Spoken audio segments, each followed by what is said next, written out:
Hello everyone, welcome back to another episode of r/ProRevenge. In today's episode, math teacher told me to get lost till I found myself a better attitude. I used to work here, now solve your own problems. You are fine, go back to class.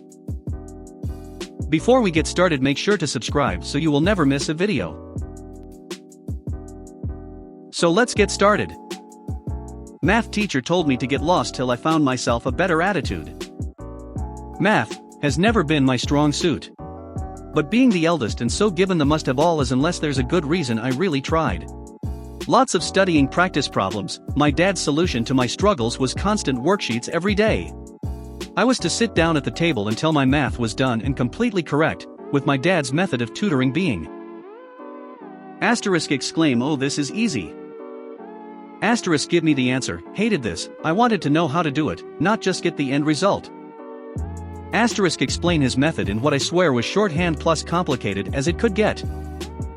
If I didn't understand, he'd repeat previous steps, but do so louder. I explained this to show how easily stressed I'd get about math, not to rag on my dad. He's human like the rest of us, and teaching/communicating was never his strong suit. He did hardwire into me for every problem. I had to painstakingly show my work all the way through, and then explain how I got there by proofing/writing my thought process behind it. My math homework was always at least 4 to 5 pages front and back, but at least there was no way for teachers to say I didn't show my work right. Then I meet my 7th grade teacher, let's call her Mrs. Shrill. I had for math and science in a block/back-to-back periods, which 95% of that time was used for math/study time. Hardly learned any science, but that's another point. We didn't get along. She hated my constant questions after she'd explain something, usually saying I should pay better attention when she teaches. I understood her methods less than I did my dad's, so would almost always want help during study time. After a while she explained that I was taking time away from other students who needed help and to hold my questions till after class. Okay, so I tried just that, only to be waved away as she'd say she has to prep for her next class. Could I have told this to my parents or to another teacher? Yes, but I saw this as whining and so just kept trying to figure things out. Math grade slipped. She always gave everyone an A in science, probably to cover that we rarely did anything for that subject. I wasn't about to rock that boat, given more tutoring time at home and told to pay better attention in class. Fun times. This went on for 3 to 4 months with me desperately trying to hold on to a C. Then, life said let's take a break on the lemons. My parents wanted to take a road trip to see some family friends almost all the way across the US, would take a month and a half.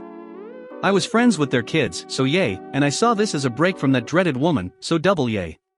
Now cue the storm clouds. My teachers assigned me homework packets to do while on vacation, which wasn't surprising. The part that made my soul shrivel inside was how much Mrs. Shrill had given me. Just under half the damn math book I was to complete before coming back. Much of the road trip there consisted of my nose in my homework, trying to get it all done before we got there so I could relax and have fun, or having to take care of my toddler sibling who of course hated being fed while in the car, but can't not feed the baby, so those were glorious moments of screams and trying to keep the mess to a minimum. To all eldest kids, isn't it fun being the substitute parent? Had no problems doing the other classwork, so of course went through that first. Always loved history, English, and reading in almost any genre was a stress reliever, so those subjects have always been easy as for me. I was thankful Mrs. Shrill hadn't given any science homework, but even then I struggled to get through even 3 chapters before we got to Michigan. Still not sure if it was good or bad that Dad couldn't help me at all, what with a cranky toddler being louder than a jet, but at least I didn't have him timing my progress by thumping his fist, so I'll take that. Arrived to the family friend's house. I'll call them the Lemon family. Amazing people. They used to live nearby, but a job crisis made them move a couple years prior. Of course I want to spend time with the kids, relatively my age, and just relax, have some fun. I got a day before I was told finish the homework so it'd be all done for the ride home. Of course Dad tries to help, but as usual this resulted in many frustrating hours wishing I was anywhere else but at the table. This went on for a couple days before Mrs. Lemon, to this day I still say thank you, saved me by sending my dad off to hang out with her husband, saying enough is enough, she needs a break. Made me tea, gave me a cool book to read for an hour, before she took it upon herself to try helping me. She homeschools her kids, and I quickly found out I had no problem understanding her.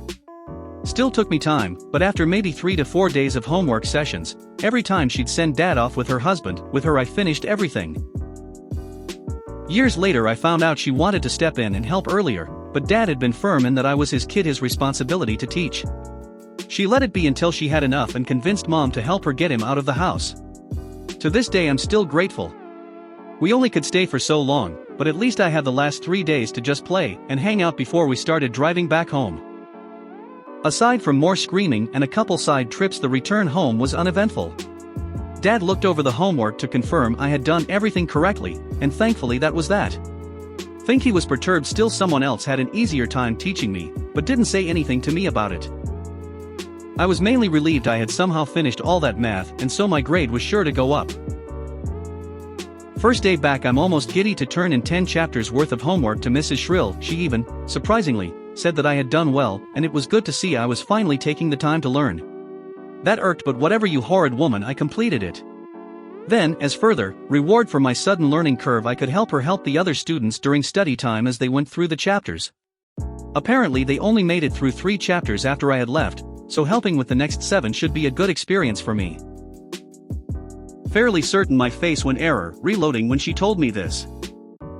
Until I was able to respond that I'd really rather not help out that way, no thanks. To which she was so lovely to point out this would show I really learned something instead of probably cheating my way though the homework. Otherwise I would have shown my work, excuse me? I lost it, and profusely maintained that all of what she held was my work alone, and how much more work needs to be shown before that's to be believed. Her face, now curdling like spoiled milk, told me to get lost until I found myself a better attitude. Still fuming, I did just that. For the next week, come periods 6 to 7, I'd head over to the library and read to my heart's content until the bell rang signaling buses. Now of course my parents eventually were called and informed I was skipping, and so they were peeved and demanded an explanation. As well as being very interested to know what happened to my math homework, as online it showed as missing 0%. Now very nervous, certain I had an F for the first time and wasn't sure what punishment that'd warrant, I explained yes I did turn it in, and how that unfolded. At this point I'm getting basilisk stares when asked why I didn't go to class after this, and I explained that she basically told me to. Since I hadn't found the attitude she was looking for, I didn't have the urge to attend class. After what seemed an eternity of silence, my dad busted up laughing, then they both hugged me. Told me with balls like that you'll do fine in life, then admitted maybe he wasn't the best person to help me with math. Mom had been wearing him down that she should try instead after I did so well with Mrs. Lemon, showing it was more likely communication issues that were preventing me from learning quicker, but I didn't find this out for a long while. While I might be a tad scarred from his math teaching methods, my dad is a loving father, and when the need calls, has no problem being our advocate at school even if it requires roaring. He's always been a vibrantly emotional person. He told me I could keep going to the library until he said otherwise, he'd take care of things. I was extremely happy to follow this. Think I got 2 more library days before things were handled, and I had to attend Mrs. Shrill's class again. Dad had verbally berated her in front of the principal, how I should be credited for all the work I did, and not require me to help teach in any way. That until the class had caught up to where she had assigned me in the book, I should only have to take tests, and be left alone, to make up for pulling so much homework on me when it was a gross overestimate of where she thought the class would be when I returned. She had tried to defend herself, saying she gave so much with the hope of maybe I'd learn without taking up too much of her time. After all, parents, or a tutor, are supposed to help with homework. She wanted someone else to teach me. The reason she didn't credit me for my homework as I've always been slow, never really showed my work, and so thought I had cheated. Dad always checked my math homework and made sure I showed my work up to his standards. This did not help her in the slightest, and to appease my dad the principal said I could essentially be left alone in class till they had caught up to the last chapter 1 worked on. As well as getting credit for my vacation homework, aside from whatever questions I'd gotten wrong. Ha! Already knew everything was correct. Suddenly, I loved her class for a decent while, meant I could just read aside from tests. Once the class caught up that ended, but with Mom helping me with studying math wasn't so bad to learn. First time I had really stood up to a teacher like that, and it ended up changing life for the better. Still say math isn't my favorite, give me music theory any day, but I ended up not being too bad at it. Long story short, teacher gave lots of homework for vacation, accused me of cheating, Told me to get lost till I found myself a better attitude when I retorted saying the work was all mine, so didn't go to her class for over a week. Ended with parents defending me, and teacher having to credit me for all my work.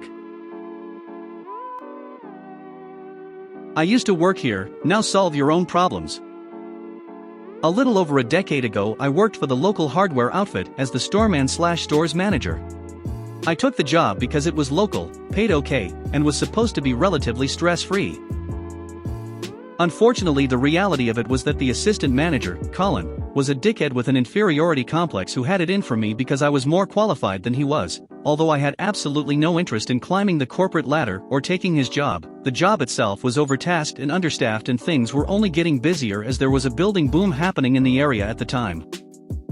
As a result, I quickly ended up being run off my feet every day trying to keep up with the constant influx of goods and outgoing orders. To make matters worse, the overall manager, John, decided to reassign my 2 off-siders as delivery staff, leaving me on my own. When I protested, I was told to solve my own problems. I somehow kept up with the workload, but knowing this was not going to work in the long run, I continued in my attempts to get more staff in my area. Even just 1 off-sider would have made a huge difference. I tried reasoning with John, saying, what if I get sick or injured? How will you get the orders done then? His solution was that he would have some of the casual staff from the front retail area fill in if that happened. I laughed in his face and suggested that they could not find their own arses using both hands. Probably not the best way to handle things. Once again I was told to solve my own problems. Okay then, fine, I will do just that. The situation continued becoming more difficult each week. The incoming goods were increasing in volume to keep up with demand, think 2 semi-trailers per day, and as outgoing orders were to take priority, the incoming goods began piling up. Colin decided to rear his ugly head and make a fuss about stock not being checked in and stored on time, and in one of our more robust discussions I seriously considered rearranging his face and told him so. He decided to go on an early lunch, run away, and hid from me in his office for the rest of the week. That was the day I realized I need to get out of this place. As for solving my problems, well, obviously I was looking for a new job. I answered an ad for correctional officers and attended a meeting for applicants, then sat the psych tests, interviews, and was finally accepted for the training to begin in 1 month. Perfect timing. The next Monday, I walked into John's office and gave 2 weeks' notice. John was absolutely appalled that I would consider leaving such a good job. He tried offering me a raise of $1,000 per year. I laughed and said my starting pay was already $15,000 more than I was getting here, and walked out. Now you would think a smart manager would immediately take steps to cover my position and begin training a replacement. Nope. Nothing happened for the next week and a half until on my last Thursday John finally showed up with a replacement, some entirely forgettable teenager who plainly had no chance of keeping up. I trained him as best I could and the next day said my goodbyes. 2 months later I walked in as a customer, flush with my new job money. The place was an utter mess. There was shit everywhere, unprocessed goods still in sealed boxes, pallets of sheeting just dumped in the truck yard, and no one could find anything.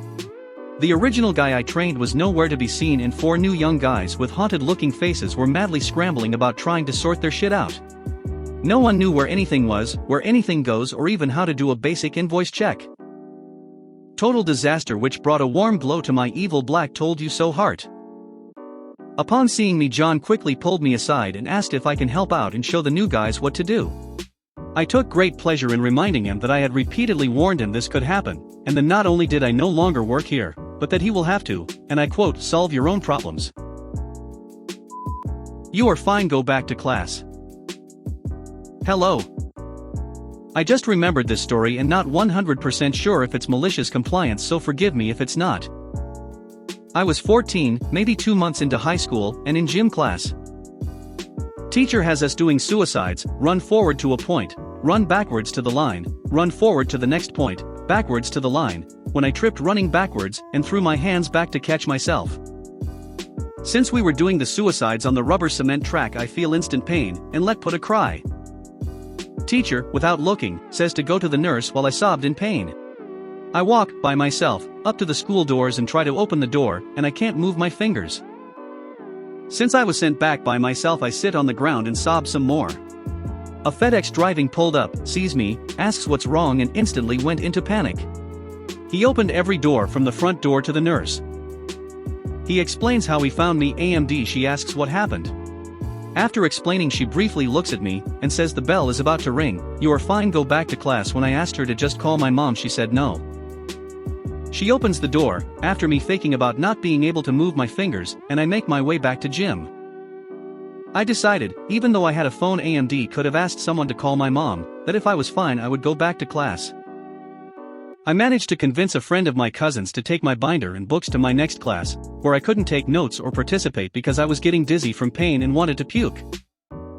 Had one of my friends take my books from that class to the next one, my second to last class of the day, and my cousin is in there. She sees me silently sobbing, trying to pay attention, and asks what happened, and once I explain, she called my mom in the middle of class. Not even 15 minutes later, my name is called from the speaker to go to the nurse. My cousin takes my stuff and puts it in my locker. Once I get to my mom, she explodes when she sees my wrists. Yes, you read that right, wrists are twice the size and purple. She is screaming, asking why she wasn't called and why I went back to class. I turned to the nurse and said she told me there was nothing wrong and that she wouldn't call you and to go back to class. My mom lost it. She screamed at the nurse, who only said I don't have X-ray vision. How would I have known? Screamed at the principal and took me to an emergency DR appointment. Family DR did X-rays and said I would have to go to the specialist in the morning because it was so swollen it looked like multiple fractures in both wrists, so he could not cast them. I had to endure another ride home and all night with Tylenol as my only pain meds and bags of veggies on my wrists throughout the night. Go to the specialist, who looked at both wrists, took more X-rays and came in asking what color I wanted my casts, since both wrists were broken and along the growth plate, so maybe permanent weakness and or pain for the rest of my life. Mother raised hell, sued the school. They refused to pay any expenses and said to sue them, demanded the nurse be fired. She was, and when the school was going to make me retake gym the next year, AMD failed this year. She said no way was I being punished for their ineptitude.